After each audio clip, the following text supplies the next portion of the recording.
Hello, and welcome back to another episode of Come Back Stronger, where we bring you stories of incredible people who have overcome significant adversity and gone on to help other people come back stronger. I'm Dana Brooks, and I'm joined with my law partner, Jeffery Fasig, and we are going to give you the next two segments of the four-part interview Carrie Roan did with Jeffery Deskovic. If you'll remember from our last show, Jeffrey was wrongfully convicted of a brutal rape, strangulation, murder of a classmate when he was just 16 years old. And our first two segments kind of went through the parade of horribles as to how this young man, this innocent man, was taken out of his environment two or three counties over. His parents don't know about it, no lawyer present, drilled down, interrogated, subject to a lie detector test, manipulated, lied to, and ultimately gave a false confession that ironically wasn't even supportable by the physical evidence they did have. Yep. So how this happened boggles the mind. But Jimmy, you saw the segments, you've heard the interviews. What do you think? Well, the big thing that comes to my mind is there are so many people out there that are falsely convicted because there is a problem with the system. Yeah, there is. And there's also a problem, whether we like to admit it or not, there are, and not all cops, but there is a problem with dirty cops that are going for the conviction, and they're not worried about the truth. Right. They want the conviction. Right. The truth is a separate issue. Yeah, they want to go through, who can I get this conviction on, close this case, I got another conviction, so when I run for judge or state attorney or whatever, I look, like I've got it together. Not everybody's like that. But enough to where we have to have something called the Innocent Project. We have to have people like Jeffery Deskovic come into the world and help people. You'll hear this in the next segment, he was in prison with another person who happened to be innocent, and that person got exonerated a little bit later. But you'll hear this too. I mean, even while he's in there trying to do the right thing, he's going to talk about his prison story. He gets an extra sentence because the parole board didn't like that he wasn't showing contrition. He didn't accept responsibility. No remorse. Because he hadn't done it. He was not guilty, and because he maintained his innocence, they gave him some extra time. It's maddening. But when we go back from the break, you're going to hear the third part of the interview with Jeffery Deskovic. She contacted me almost in a fugue. She couldn't believe that it happened. And something told her, this is not right. She had lost her daughter. This is not right. My little girl should be here, and I'm going to do something about it. She contacted me, and I went to see her, I think that day. And we sat at her dining room table, and she showed me the program from the funeral. And I met her sons and saw her gravesite, and I just told her, I don't know what happened, but I'm going to find out, and we're going to do something about it. And she and I bonded right then, and she's been in my life ever since.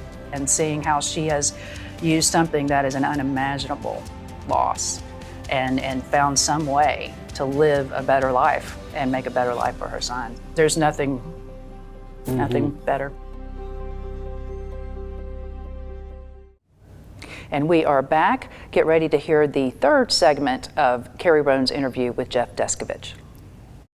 Jeff, welcome back to the show. Last week we talked about how you were wrongfully convicted of rape and murder of one of your high school classmates at the age of 16, 17 years old, and how you got convicted to 15 years to life in prison wrongfully when the entire legal system failed you.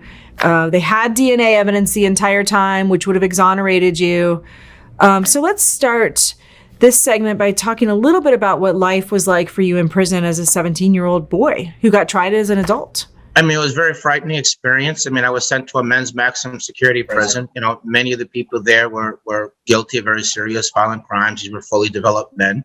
And I'm 17-year-old, weighing maybe 150 pounds.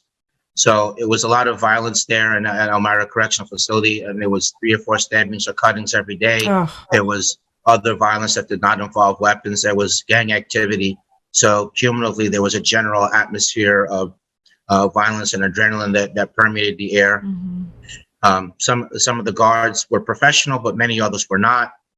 Sometimes, depending on what officer was working, sometimes my only goal was to just escape his or her notice during that shift. Sometimes the food would not be fully cooked. Other times it would be burned.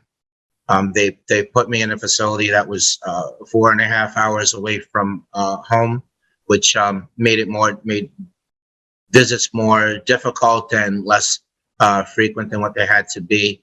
My grandmother passed away while I was wrongfully imprisoned. My brother came to see me 3 times in 16 years, not at all in the last decade.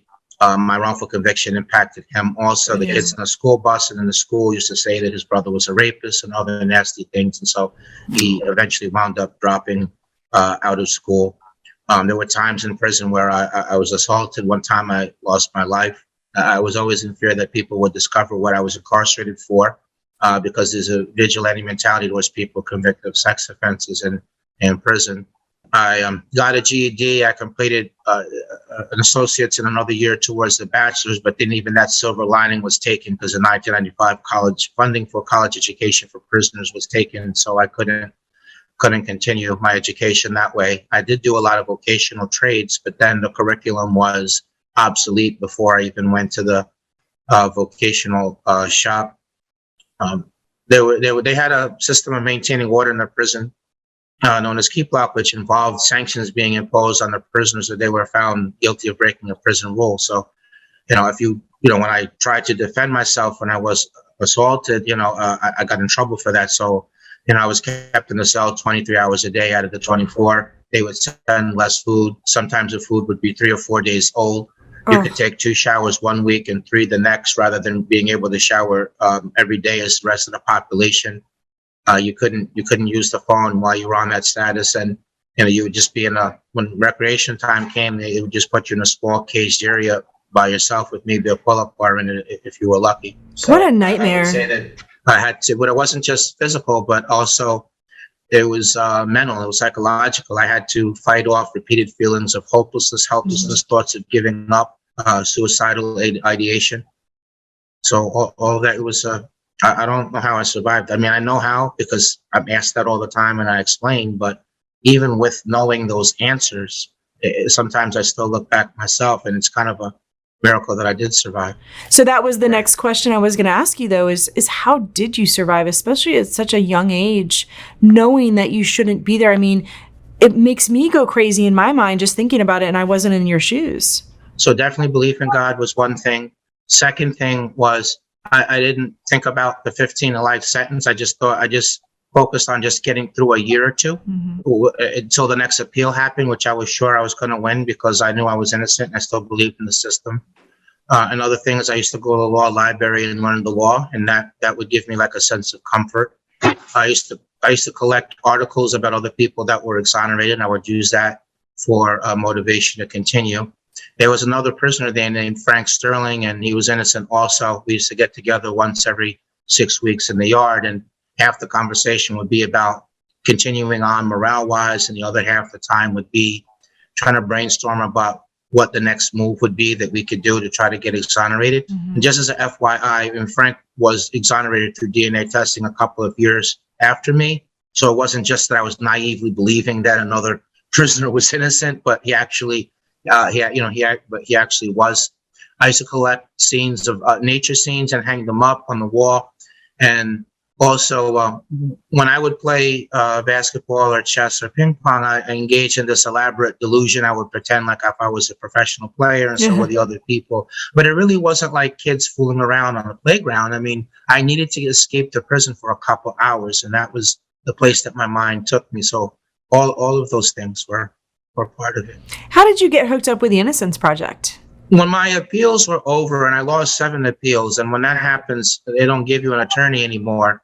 And the only way back into court when that happens, you have to find some new evidence that wasn't known before, that if it was in front of the jury would probably have resulted in a not guilty verdict. So I didn't have any money to hire an investigator or an attorney, so I started writing letters looking for help. So I did that for 4 years, rarely getting responses other than the occasional no. Wow. One of the letters that I wrote, I sent it to a book author in care of a publishing company, but someone in the publishing company instead sent it to investigator Claudia Whitman. And when she saw that the DNA didn't match me, she believed in me, and she tried to get people to take my case. So one of her ideas was to write the Innocence Project. And then I got lucky that one of the intake workers, Maggie Taylor, when the case was in front of the lawyers. They didn't want to take it because the DNA already didn't match me. So she represented the case several times. On the third time, she got them to take it. The idea was to take the DNA, which already didn't match me, and run it through the DNA database. So that was how I got hooked up with them. Now, while I'm writing letters, and shortly after I got in touch with the Innocence Project, I went to the parole board, where because I maintained my innocence, rather than expressing remorse and taking responsibility, I got denied parole. They ordered me to do 2 more years. I wound up doing 1 more year because the Innocence Project, they took my case. So they took the DNA evidence, put it in the data bank, and I matched the actual perpetrator whose DNA was only in the data bank because left free while I was doing time for his crime. He killed a second victim 3.5 years later, who was a school teacher and had 2 children. So confronted with that evidence, he admitted he was the person who committed the crime. Wow. So on September 22nd, 2006, the conviction was overturned and I was released. I reported back to court November 2nd, 2006, at which point all the charges were dismissed against me on actual innocence grounds, and he was ultimately arrested and convicted of the crime.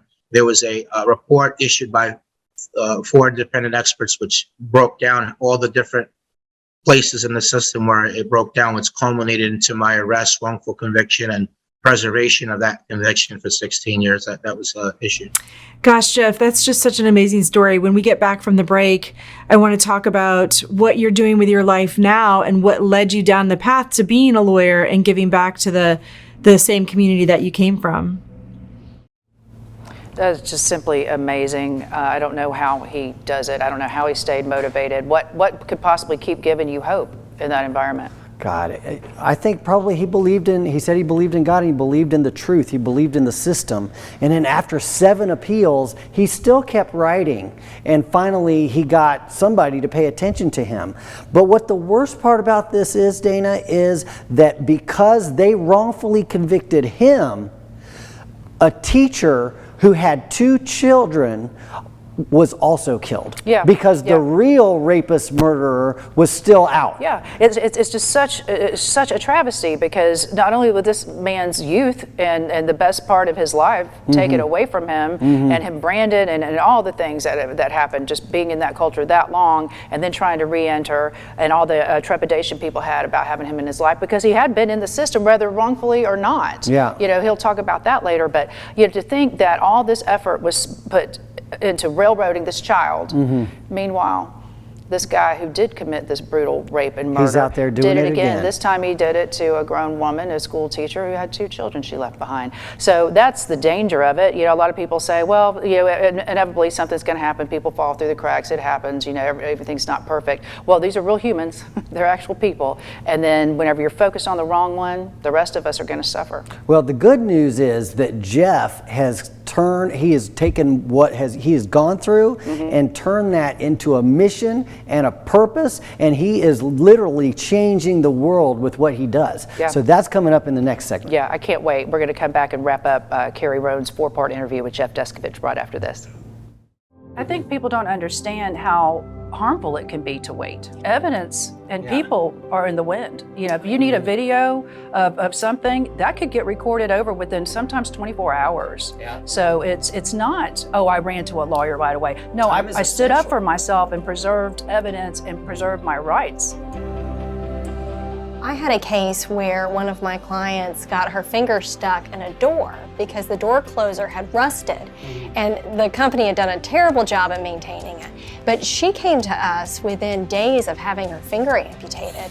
And it was so important that she did that because I was able to get an expert to fly down to that condominium to inspect the door closer. I mean, we had evidence within 2 weeks, and we were able to get a wonderful settlement for her, but we wouldn't have been able to if she hadn't have called us and That would have been contacted an us. entirely different case even 2 or 3 months later.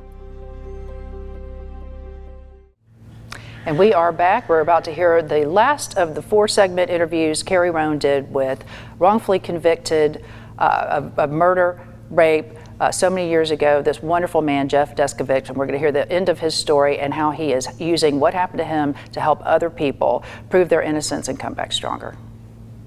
Jeff, a quick question about the DNA. So it's my understanding that they took the DNA that they had gotten from the victim, the semen and I think the hair, you said, and they put it in a DNA data bank and it matched to this other man. So you know from that match that it was the other man that committed the murder and the rape. Why didn't they do that earlier? I started asking them to do that in 1997, 98. District Attorney Pirro's office, when I wrote them a letter and asked them to do it, they sent me back a letter just saying that the DNA issue was already in front of the jury, which convicted you, and in front of the appellate court, which denied you. So they kind of gave it short shrift. I mean, that answer really doesn't make sense because the DNA data bank hadn't been created at that point. Wow, if I had gotten the testing in 1997 or 98, I could have been home long before 2006. Right. Has that changed at all? I mean, I know you're involved in the Innocence Project now, and with your similar foundation, you're doing something for people who are wrongfully convicted as well. So has the DNA testing changed? Has the process of interviewing suspects changed? Have you seen anything good come from what you went through? Well, a few things good have come. I mean, I do have my organization, the Jeffery Deskovic Foundation for Justice. We have a similar mission to the Innocence Project. We free people and we pursue policy changes. Main difference between us and the Innocence Project being the Innocence Project only takes on the DNA cases. We take on the DNA, but also non-DNA cases, and we are involved in policy work. So the answer to the question is, well, in terms of the DNA, it's changed in the sense that more district attorney offices are voluntarily allowing people to have testing. There's not a law that mandates it. And there are certain states, like in the South. I mean, there's, like Sedley Alley was executed in Tennessee without being given the DNA testing he was asking for. Rodney Reed litigating in Texas, trying to get the DNA testing, in a death penalty scenario. So in some states, that's still an issue. So I really think there should be a law mandating it so that it's not up to the discretion of the district attorney. In terms of videotaping interrogations, New York did pass a law. Myself and other advocates had been working for a long time, and they finally passed a law mandating that the police videotape interrogations. The problem is that the law came out watered down. They made exceptions for sex offenses, drug cases, and murder cases. And if the whole theory of videotaping is to prevent wrongful convictions caused by coerced false confessions, why would you want to have any exception to that? So right now, my foundation, the coalition group I'm part of, It Can Happen to You, and other advocacy organizations were working to try to get rid of those exceptions. There's what's called a police deception bill, which is another policy initiative in New York, which would prohibit the police from lying to suspects, recognizing that lying to suspects is inherently coercive. There's what's called the Youth Interrogation Act. Juveniles, people 16 and 17, would have to speak to an attorney first before they'd be able to waive their rights and speak to the police without an attorney, without a parent, recognizing that people at that age don't understand their rights. So there are those policy initiatives that are in play now that myself and other advocates are pushing for, and hopefully we'll be able to get them passed in a law this upcoming legislative session. That's wonderful. That's absolutely wonderful. Tell me a little bit about why you wanted to be a lawyer and what your path was like. A lot of times when people get out of prison, you walk out, they shut the gates behind you, and what's next? It's hard for you to get a job as a convicted felon. I assume that once your conviction was overturned, you didn't have that issue anymore. So tell me a little bit about what your path was like the minute you left prison. So I didn't have a record because I was exonerated, but nonetheless, I had this really long gap. I had never had a job before, and people could Google me. So the fact that I had been in prison, albeit wrongfully, that was a factor. I was always passed over for gainful employment. It seemed like all the employers wanted somebody with job experience that could hit the ground running rather than having some patience for on-the-job training. So I was working, doing speaking engagements across the country. I was getting paid for that. I caught on as a weekly columnist for a newspaper, but they only wanted one article a week. And, speaking is not a consistent form of income. So it was very difficult to have income coming in. There was the psychological after effects, PTSD, panic attacks, anxiety, feeling of having been frozen in time, feeling of processing things at a slower speed, fear on seeing law enforcement. There was the sociological aspect of it. I was in prison wrongfully for 16 years. Yes, but I was there for 16 years. So how much of that rubbed off on me? Was it safe to be alone someplace with me? It was very lonely when I was released. But beyond that, technology was different. So GPS, cell phones, internet, that hadn't been created before.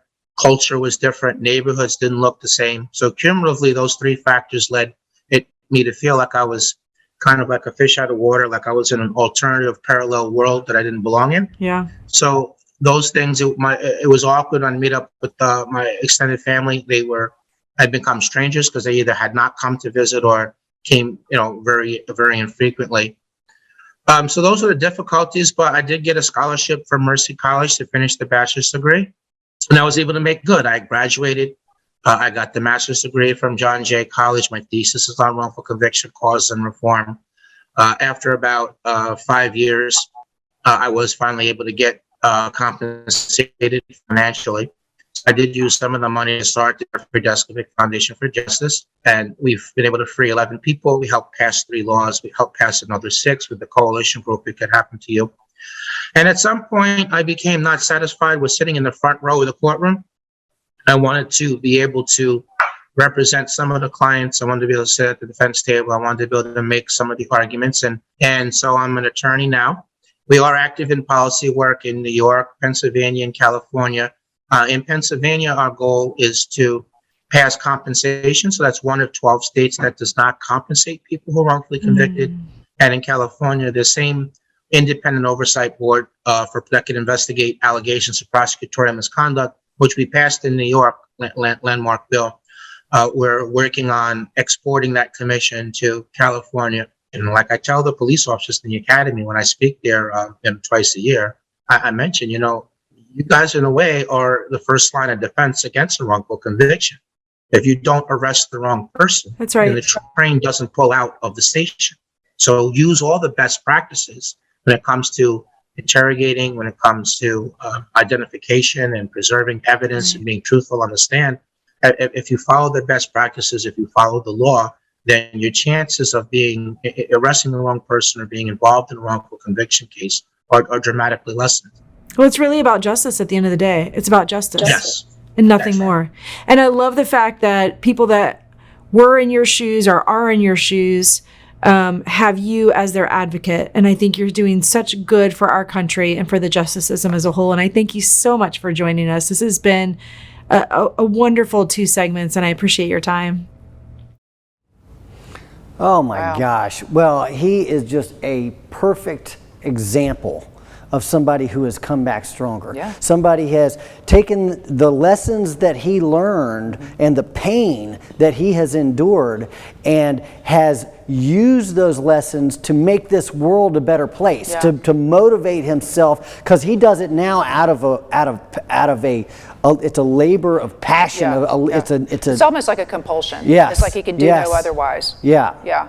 I see that, and I'm grateful for it. Yeah. But I don't think people really, it's hard to, you don't have occasion to think about somebody like that, but just think about what his life is like. It's not like, you put the call on hold and you pick it up and life's back to normal. Mm-hmm. It's not normal at all. Right. People don't view him normally. He views himself as a different person. Yeah. He's seen and experienced things he never intended to, and it's hard to make sense out of that and see what is your place in the world. But I'm so glad that he found his place and is helping other people not have to endure this. There's just so much to unpack with this, but you can find this man online if you do a search for him. But we'll come back after the break and wrap up our discussion about it. But there's just so much he has done and so much he's contributing to this world, and I'm so glad that he made time for us on this interview segment. So we'll be back to wrap up right after this.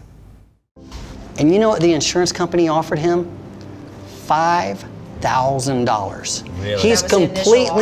He's completely blind, and they offer him $5,000. Ask him to sign a release. To a lot of people, especially when they're hurting and when they're down and when they're vulnerable, $5,000 is a life-changing amount of money. Yeah. And they're not looking at the value of what has been lost. They're not looking at what it would take to make that person whole, which is our job. Yeah. That's our job. Their job isn't. Their job is to save the insurance company money. Right. And they look at this person and they go, I bet $5,000 would get your full attention. And they come in and they dangle it with a settlement release, and then once you sign it, you're done. You can't come back to us and ask us to wave a magic wand and make that go away. That can't go away. My client didn't accept the $5,000.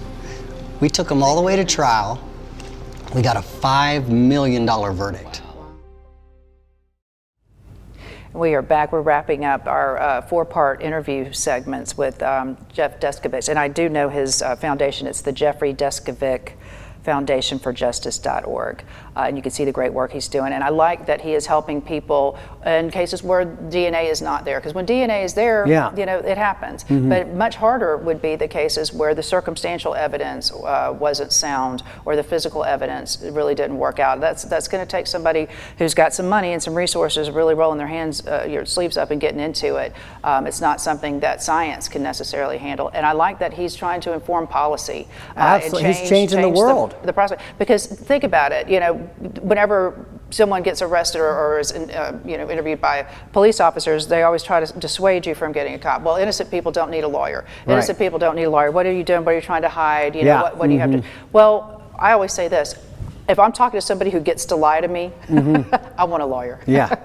I'm not talking to you. They're allowed to lie to you. You get to lie to me as part of your job? No, I need a lawyer. You need a lawyer. Period. There, 100%. Yeah. What do you think? I'll tell you what really strikes me the most about Jeff is that he was incarcerated falsely for 16 years as a child. He could have come out twice his life. He could have come out of prison and been justified in being angry and feeling sorry for himself and, oh, woe is me, and then never really making anything out of his life. But instead of that, he used it as motivation to help other people that are going through something similar to what he went through, because he does not want to see anybody else have to go through what he went through. That's what Coming Back Stronger is all about. Well, he also used those stories of other people for his motivation. Yes. So don't think that you know, you can't be a motivation to somebody, or you can't be a bright light to somebody else who's going through the darkness, because you can be. And Jeff Deskovic certainly was and continues to be for so many people, and we're so grateful he made time for us. Thank you for joining us again. And if you know somebody with a great Come Back Stronger story, let us know. Reach out to us, and we'll see you again next week.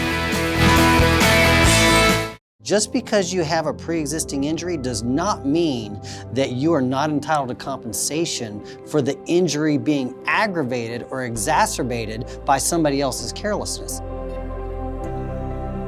I talk to new clients all the time, and they're concerned that because they had a prior neck injury or back injury, that they can't bring a claim now that they've been made worse. Right, absolutely not. And so I'm so glad that they call so we can explain to them that in Florida, no, we're able to get you compensation for any way that your body has changed in a negative way because of this accident. I've also had clients who've said, well, I think I'm partially at fault here. Do I have a case? In Florida, you can be partially at fault. You can be 90% at fault, but you still have a case for the other 10% that was somebody else's fault. That's incredibly important for people to know, because that can turn out to be a lot of money that can be a life-changing